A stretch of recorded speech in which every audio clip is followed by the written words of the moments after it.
Hello and welcome once again to the Ask Dr. Pickel show, where we try to help people find answers for chronic health problems, chronic health conditions. And today, kind of an interesting topic here, we are going to talk more about insomnia, but the part of insomnia that relates to waking up in the middle of the night. So I have a lot of patients who tell me, "Hey, Dr. Pickel, for years I woke up in the middle of the night, or recently I woke up in the middle of the night and I'm waking up every night, one time, two times, three times, four times, five times, plus, on and on and on." And also interesting, they'll say, "Hey, it's always around the same time." Because this is a question I'll commonly ask. "Hey, if you look at the clock, do you always wake up at midnight or 2 or 3 or 4? Usually they'll be able to tell me, "Hey, it's always around this time."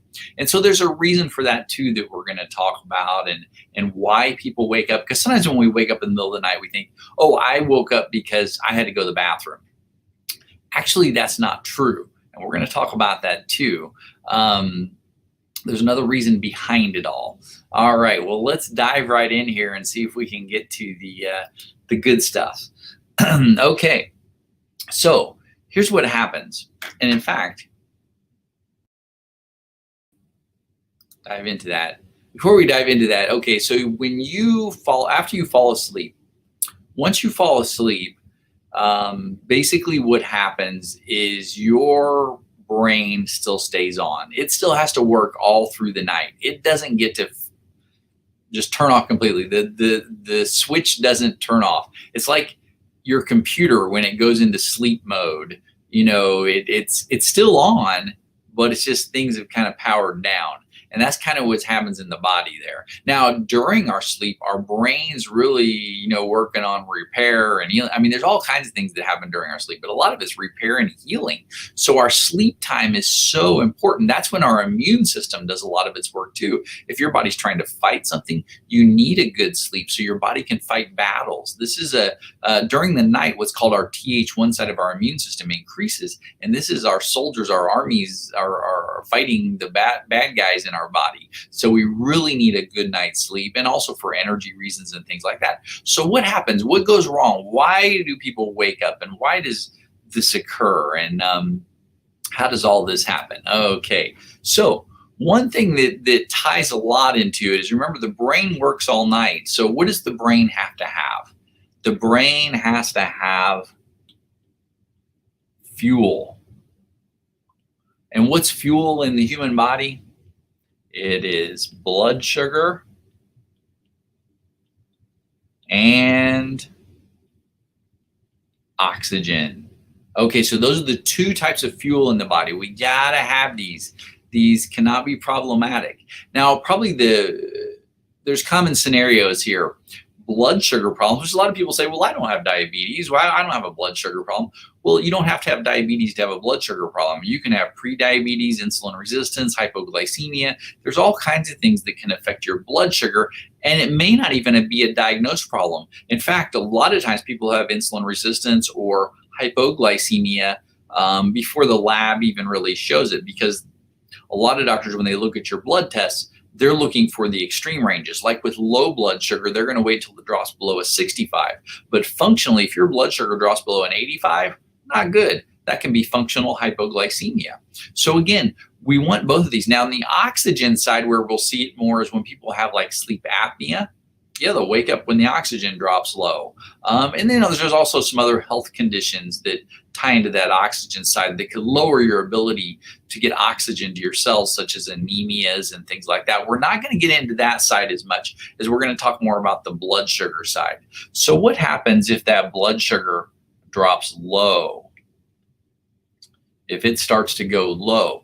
So if it starts to go low, what happens is that activates your brain, and your brain says, "Wait a second, I'm low on fuel. This sounds like we're heading towards an emergency here. It sounds like this is not going to be good for me," because the brain has to have this constant blood flow, this constant supply of blood sugar.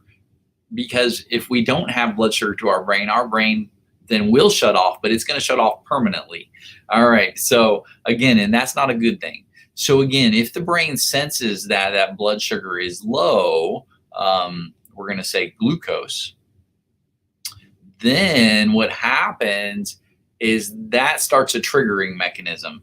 That starts us to activate our sympathetic nervous system. So what's our sympathetic nervous system do? That's our fight or flight system. If I'm running from a bear or a lion, I need my fight or flight system to kick in, because it's going to change blood flow. It's going to divert blood away from my digestive tract. It's going to heighten my senses. It's going to do all kinds of important things that I need. But when I'm sleeping, I do not need to have this. I do not want this, because it's not going to be a good thing. All right, so if you activate that sympathetic nervous system, what really happens there? All right, what does this do first of all? Or let's say it this way too. This is also called your flight or fight system. Or you could reverse that, fight or flight or fight, either way. So when you engage that, it causes a few things to occur. Number one, you release epinephrine. Now, epinephrine, norepinephrine, we're going to talk about basically adrenaline. Everybody's heard of adrenaline, but this is what adrenaline really is, epinephrine. So what does epinephrine do? So epinephrine, it basically stimulates the release of blood sugar from storage. So we store blood sugar in our muscles, in our liver, and epinephrine is going to activate certain things that help us to release that. So, all right. And then the next thing that gets released here is, which we just talked about, a part of adrenaline, norepinephrine. Now, what does norepinephrine do?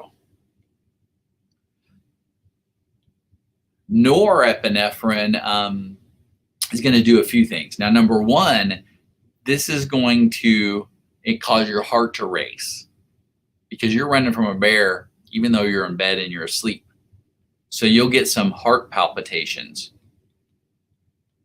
And then the first thing you're going to think is, gosh, am I having a heart attack? Am I having a heart problem? I need to go to the emergency room, see the cardiologist. And then they're going to say, there's nothing wrong with your heart. Now, again, if you do have a heart problem, or if you think you have a heart problem, go there. But again, typically these heart palpitations, this is a release of adrenaline. So not a good thing when you're trying to sleep. And it can be scary. And then also, it can even cause like tremors or shakiness, where you feel like, hey, I'm like this, yeah, absolutely. And then another thing that it'll do is it will wake you up. So this norepinephrine goes to your brain and kabam, whoa, look over at the clock. 3 a.m., I'm not supposed to get up till 6 or 7. I'm not supposed to be awake till then. So why all of a sudden did I wake up and I'm wide awake? You just released adrenaline. So again, you're going to wake up. Now, another thing that's going to be released many times, not every time, but many times, is acetylcholine. And acetylcholine is a neurotransmitter. And what does this do?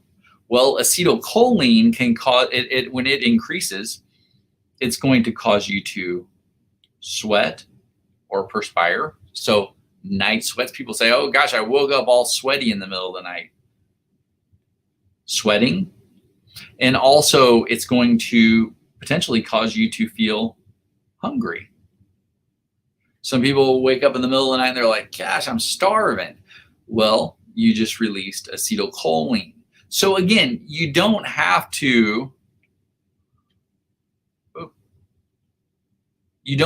just release large amounts of all of these. Sometimes it'll vary per person. Some people release more epinephrine. Some people release more norepinephrine. Now, usually those will go together. And some people release more acetylcholine or less acetylcholine. Again, they can vary. And the amounts of all of these can vary too that you release. In fact, the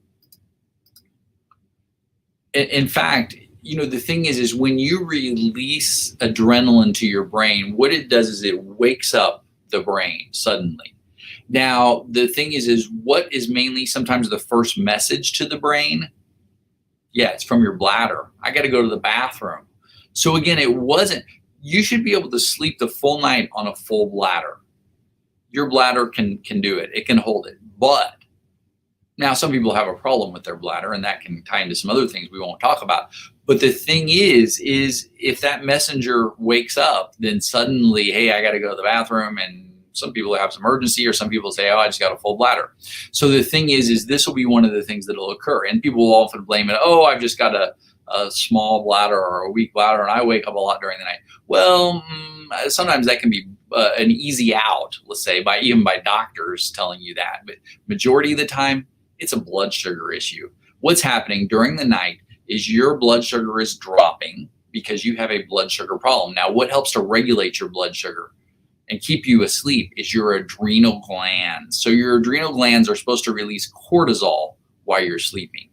And cortisol through the night should rise. And as it rises, because we can't eat while we're sleeping, as it rises, it pushes more and more blood sugar to the brain to keep the brain fed through the night. Now, again, if those adrenal glands have been working the day shift and night shift for days, weeks, months, years, you've had a lot of stress in your life, you've had health problems, you've had, infections, toxicity, all kinds of potential problems. Those adrenal glands are working the day shift and the night shift instead of just mainly the night shift. As far as making cortisol, they should get a break during the day. So again, if they can't make enough cortisol, your brain says adrenaline again comes up, and kabam, there it is. I'm awake. So this is how this occurs. Now, if it's a little bit of adrenaline, what happens? I sleep, but I don't get into a deep sleep. I'm just in that superficial sleep. Things wake me up easily. If I release a little more adrenaline, I wake up, but I can fall back to sleep. And if it's a little more adrenaline, then you wake up and you can't fall back to sleep until it wears off. So again, any of these scenarios can exist. But the problem is this is disrupting your sleep-wake cycle to a big degree, engaging your fight or flight system, and not a good thing. So the thing is when you have these types of issues, your body's not going to heal very well. It's not going to function very well. It's just going to keep going downhill, because sleep is like when you take the race car into the shop there. That's when you do all the repairs. And if you're not getting sleep, then you're driving the race car every day and it hasn't had any pit stops or doesn't get much of a good pit stop. And so it's going to have some problems. So the thing is you've got to do some things to try to help that sleep-wake cycle. And, a lot of this involves blood sugar in your adrenal glands, but you can't really help that until you get rid of what's maybe causing them to suffer, which are usually infections, heavy metals, chemicals, stress, physical stress, emotional stress, chemical stress, lack of activity or exercise, chronic blood sugar issues, absorption issues due to gut inflammation. I mean, I could keep going on and on and on. Autoimmune conditions. There's so many things, but there's things that are driving this. So the thing is to find out what's at the cause, what's at the bottom of all this, and get rid of that. Now, also another thing that can occur when you release adrenaline is that can increase anxiety or anxious feelings too, and make you feel that way in the middle of the night. But again, if you have an anxiety issue already, this can drive this even more too. So that needs to be dealt with, even if it's from an emotional standpoint that it needs to be dealt with. So again, there's many potential causes and factors here. And, some people will take adrenal supplements or they'll try to eat before bed. And sometimes these things will help and they can help quite a bit. But still, if you don't get rid of these causative factors, then you can stay in trouble and continue to have the issue. So as far as the sleep-wake cycle and waking up during the night, I hope that gave you some great information. All right. And Julianne, hi. I appreciate you watching. That's right. Sleep repairs. You're exactly right.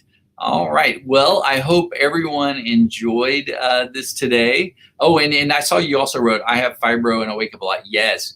Fibromyalgia, it can be tough. And I would say 90% plus of my patients with fibromyalgia, usually there's an underlying issue there. Fibromyalgia, this diagnosis is general, and it can especially relate to what's called the parietal lobe of the brain being inflamed, which is our sensory cortex, which is why you can feel pain anywhere in your body, because it's not like the pain's on my arm. It's actually occurring at the brain level, but you've got to find out what's inflaming that and what's affecting that. But it absolutely can cause this same mechanism to occur, because I find that most fibro patients have underlying either autoimmune conditions or other issues that are driving that condition. So, all right. Well, I hope this information helped. Shout out also to Sandy. Hi, Sandy. Okay, well, everybody have a wonderful day, and I hope you enjoyed this, and God bless.